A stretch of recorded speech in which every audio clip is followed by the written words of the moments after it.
What's going on, guys? So I'm going to put my money where my mouth is. So a lot of people send me comments, hey, how do I get started? How do I get started? I say, do work around your own house. Change some receptacles, change some switches. Well, I'm back in one of my Miami properties, and I'm going to do that here. Let me show you. So I'm going to replace this receptacle with these two standard USB ports with this nice GAN model. These aren't cheap. These are pretty expensive, but these give a 65 watt output on both of the USB-Cs. I'm not sure what it does in the center, but it's certainly much faster than these. So this is a perfect job that you can do as a beginner electrician. And I'm going to show you how I do it, and maybe I can teach you something. First thing I'm going to do is turn off the power. So I've plugged in this fan, and now I'm going to go over to my electric panel, and I'm going to find the circuit breaker. Now, one of the easiest ways is either to read the description or look for the AFCI breakers, because I know in a bedroom it has to be AFCI protected. So if I hit this first one and I heard the fan go off, I'm going to turn that breaker off. I'll close the cover. Now, if I was in a commercial setting or I was in doing this as a normal job, I would put some tape or lock that breaker out. So now I know the power is off. Let's go to step 2. Okay, so I have a cover here that doesn't have the traditional screws, right? There's a 2-piece cover on this, and this outer piece will just pull right off.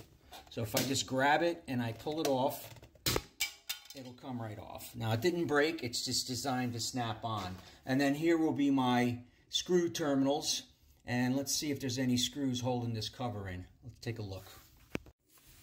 So I'm going to take my, I know the power's off, I'm going to take my screwdriver, my drill.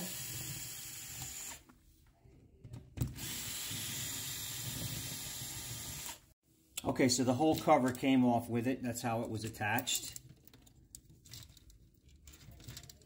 And really, I'm only concerned with the wires that are connected to the original outlet, right? So, especially if you see a bunch of wires inside and you're not really familiar, concentrate on the wires that are connected to the device. Now, this is a little bit different than a traditional receptacle because this is already an active device. This has a DC power supply built into it for these USB ports. So I'm just going to pull out enough. Now, I like to use a regular screwdriver on any type of terminal. I know I can feel it better. I know I'm not going to strip it. Just doing this with one hand. And I also really enjoy the long screwdriver. People say, wow, that's a long screwdriver. I can control this thing and get a lot of torque out of a screwdriver this size. Okay, so I just have the 3 wires, my hot wire, my neutral wire, and my ground wire. So here in the United States, it's black, white, and green for 110 volt. And again, this device is going to be probably something different you're going to look at. If you do this at your house, you'll have, say, the gold terminals on one side and the silver terminals on the other. And if you notice on this device, this has got a silver terminal and a gold terminal. So this is the line, the hot, and this is the neutral. So silver always represents the neutral. If you're dealing with something 3-phase or 2-pole that's got, 220 or 3-pole, 240, 480, all the screws will be the same color. There will be no silver screw. If you see the silver screw, that's specifically for the neutral. And then here I have my green ground. And let's take a look at the new guy. So here's the new one. Now this one comes with its own plate. So I can ignore this plate that I just removed. And let me open this guy up. All right, so we look at the new device. And again, this is pretty beefy. This is pretty nice. This has got a lot of power on it. This will charge your phone super fast. And you can see on one side, it's got the silver screw for the neutral, and on the other side, it's got the gold screw for the black wire, and then my ground. So let's put those on. Okay, so normally you would just put the device right in, and that's what I'm going to do in this case. You don't have to put any type of cover on. You can see the mounting screws here. So what I'm going to do is just kind of fold the wires behind to give it some room to push in. When you pre-fold the wire, it gives it a nice little crease right there. Now, what also we can do is put some electrical tape around here. Give me a second. Okay, so I put a little bit of electrical tape here because this is a metal box. That's just some integrity.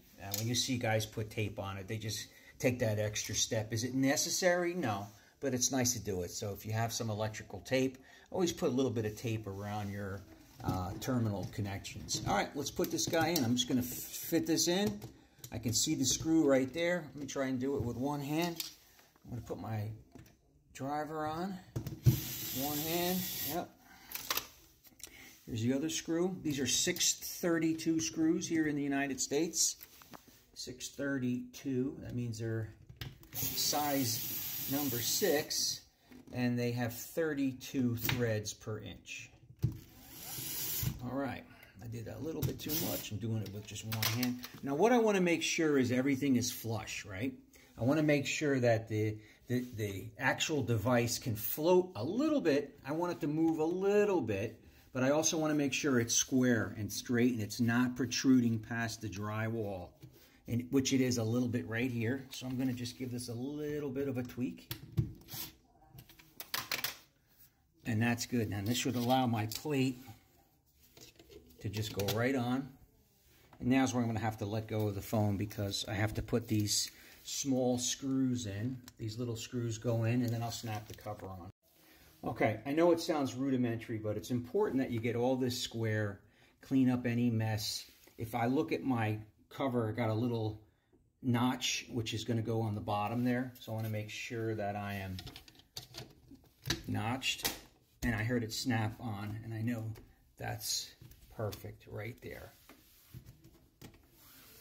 So again, I know it's rudimentary. This is such simple kindergarten vanilla ice cream stuff, but it's important that you guys get comfortable and working with your hands to see if you can be an electrician. So now that I've got this receptacle on, I'm going to get up and I'm going to turn the power back on. So I'll come over to the breaker, and now I'm going to reset the power back on. All right. Now I also have a test button here. I can do a test while I'm right here.